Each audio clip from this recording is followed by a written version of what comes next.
about this current season, if you had to put your finger on, is there one factor you'd love to know right now in August that would be able to hold through?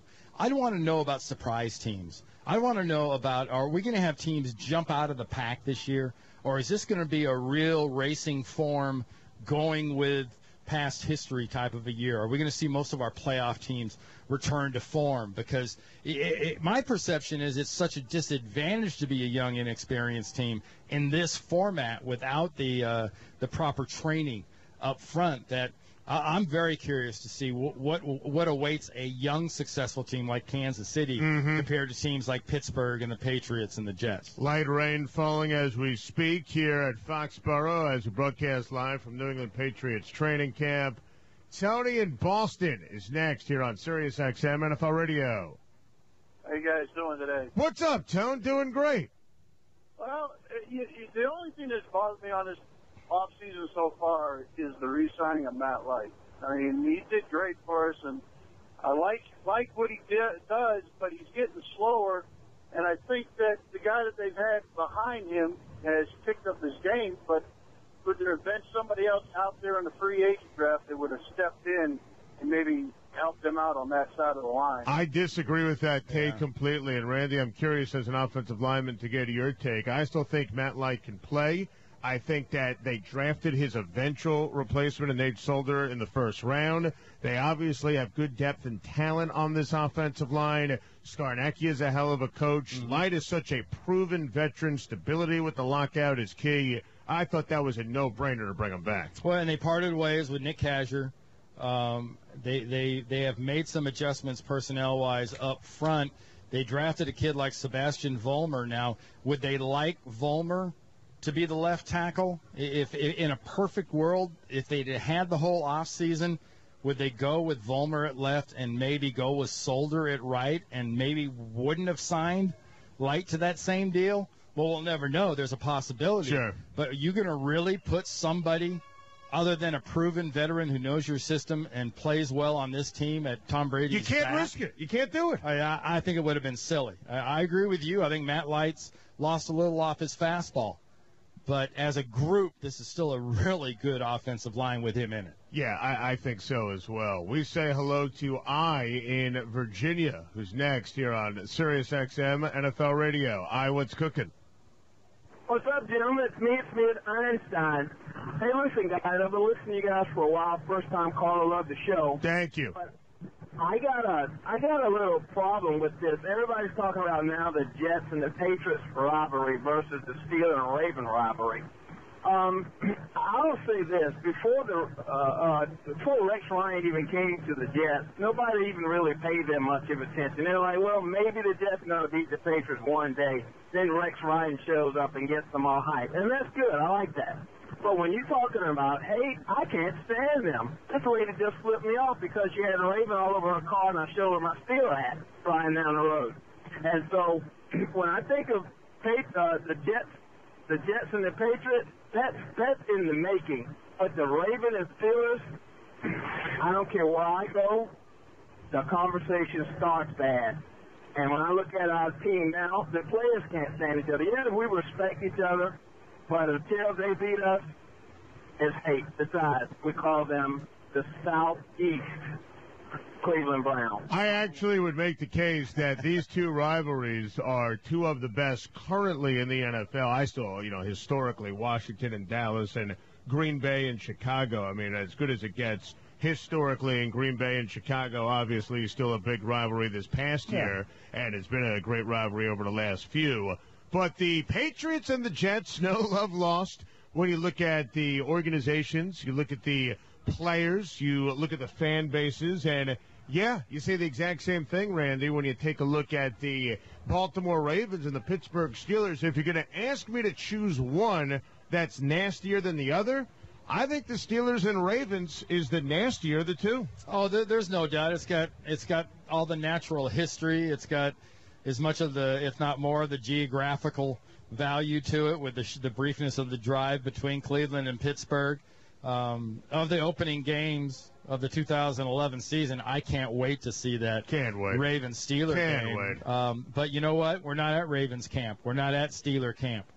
We're not talking primarily about the AFC North. We're talking about the AFC East and this team that's in front of us, which is the New England Patriots. And you can't talk about the Patriots without talking about how they ended their season, which was ended by a rival in the Jets, which did nothing but to add a little bit of the kerosene to the fire, which then became a Sean Ellis and then became a – so it's a burgeoning hate relationship. You know, I asked Woodhead before about if he took a moment to pause and think about his crazy year. Randy, I said this on the air, and I'm not ashamed to admit it, and I'm curious to get your take.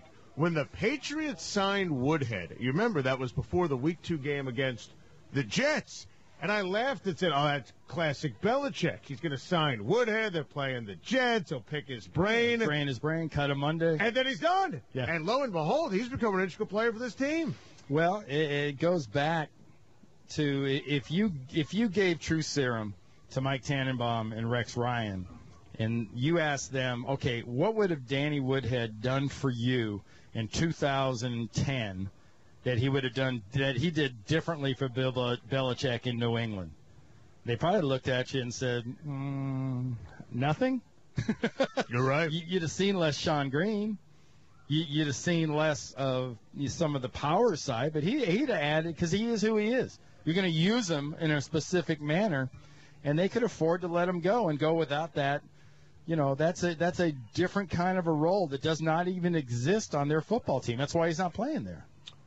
877 NFL Can't Count Up Shine. Randy Cross as we broadcast live from New England Patriots training camp. More of your outstanding telephone calls. Right after the grade, he's wearing his Tom Brady jersey today in studio. The grade, Zig Law and Order for Kasi. Zig Law and Order for Kasi. And the 2-minute drill. SiriusXM NFL Radio 2-minute drill. SiriusXM NFL Radio winding down with the Patriots today. As part of the revamping of New England's defensive line, longtime Jet Sean Ellis was added to the mix. Head coach Bill Belichick well aware of Ellis's ability and the intangibles he brings. We've played against Sean for the last 11 years, so we know him probably as well as any player in the National Football League. Of course, he's had an outstanding career, and as you said, a good leader, smart player. Guy who really has been very professional on and off the field, and we certainly like to add that to our team. Back to Foxborough following this report with the Cardinals on tap at the top of the hour. The Bengals this evening. Jaguars head coach Jack Del Rio says rookie Blaine Gabbert will start at quarterback against the Patriots in their preseason opener Thursday. David Garrard likely not to play with a back ailment. Maurice Jones-Drew to sit to rest his knee. Panthers head coach Ron Rivera said star receiver Steve Smith injured his finger in practice today, with Smith due x-rays. Titan star back Chris Johnson continued his holdout, with today being the day that players under contract must report to earn an accrued season towards free agency. Star corner Cortland Finnegan was in damage control today, apologizing for storming out of training camp Friday. I let the emotions get the best of me, and I had to take a step back personally and regroup and talk to my wife and things and see what the next step was for me, because in some way I took the negotiations, what they do, personally, and I shouldn't have, and it affected everyone in the community and the team, and I'm deeply regretful of that to the media and to Jim Wyatt for that. With Mikel LaSure lost for the season with an Achilles injury, the Lions signed veteran backs Mike Bell and Jerome Harrison today. Colts receiver Anthony Gonzalez told the Indianapolis Star he supports HGH testing. Up next, more of the Patriots training camp tour with a sports update at the top of the hour. I'm Zick Fracassi. SiriusXM NFL Radio 2-minute drill. 2-minute drill.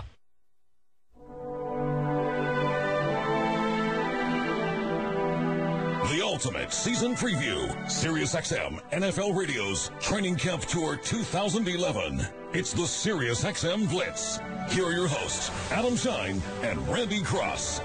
Shine and Cross as we broadcast live from New England Patriots training camp. High above Patriots practice. Packed crowd as usual. Randy, before we go back to the phones, you're here all the time. You do the games on CBS. You do, of course, the preseason package for the New England Patriots. I haven't been here since 2006 when we did the season opener for the New England Patriots. Well, I've seen the video. I've heard Bob Kraft talk about the development around the area. I mean, this is just Patriot Place is so impressive. This is unbelievable. Yeah, it's an amazing investment by a very smart businessman who I think everybody in the league has grown to love and respect anyway, but really grew a little bit closer to with the passing of his wife Myra and the family. You know, our condolences and thoughts go out to them. Absolutely. They've done some just incredible things. When you think of the old stadium, and Robert Kraft and his family was a fan. Mm-hmm. They were fans just sort of sitting in the old bench style seats. Oh, those old bleachers, yeah.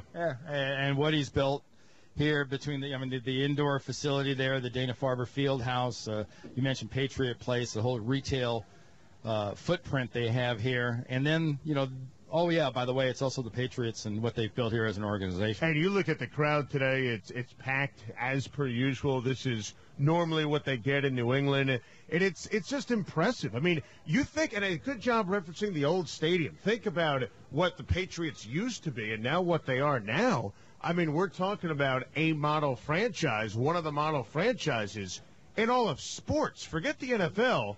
Randy, this is one of the model franchises in sports. It is, and one of the reasons is that they sort of have developed their way of doing it. They make no bones. They studied heavily the 49er organization in the late 90s and earlier in the last decade, just sort of seeing how it had been done, what the traditions were, various ways of doing business, and they've turned it and tweaked it and done their own thing with it. And look at the drill that's going on the right field right now. You've got the number one offense going against the number two defense in a red zone drill.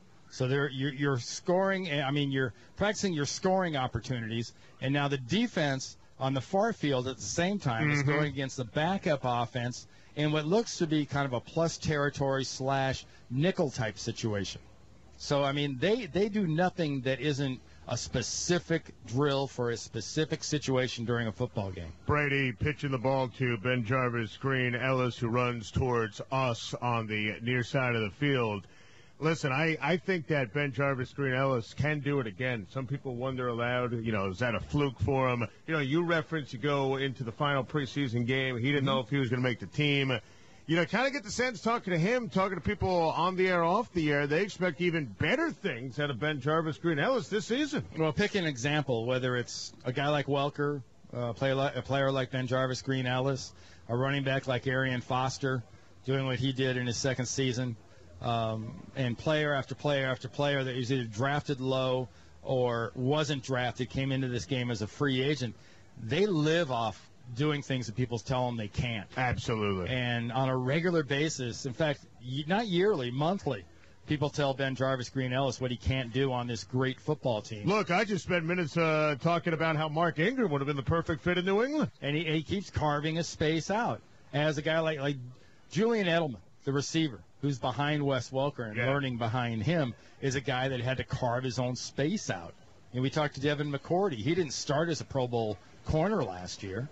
He had to kind of carve out or claim a role on the team. And that's what Ben Jarvis, Green Ellis has done, and it's been a little bit different role every year. Mark in Florida, next here on Sirius XM NFL Radio. Yes, Adam and Randy. How you guys doing? What's up, Mark?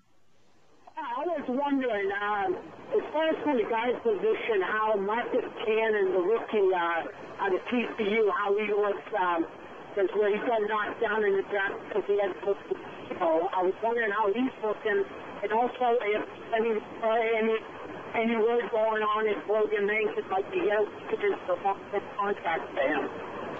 I don't know about long-term contract when it comes to Logan Mankins. I think they're going to take that, you know, in New England, I might as well say it, one day at a time. You know, I think that when you have the contractual situation, though, so acrimonious and so negative 1 year ago, look, you're happy he's here. He signed the tender. Get what you get out of him this season and then deal with it, I think, in the month of February into March of 2012. Yeah, it's been something that's been drilled home to, I think, a lot of quote-unquote normal people here in this bad economy, is no matter how you optimistically look at something, pretty much we're all day-to-day, year-to-year anyway.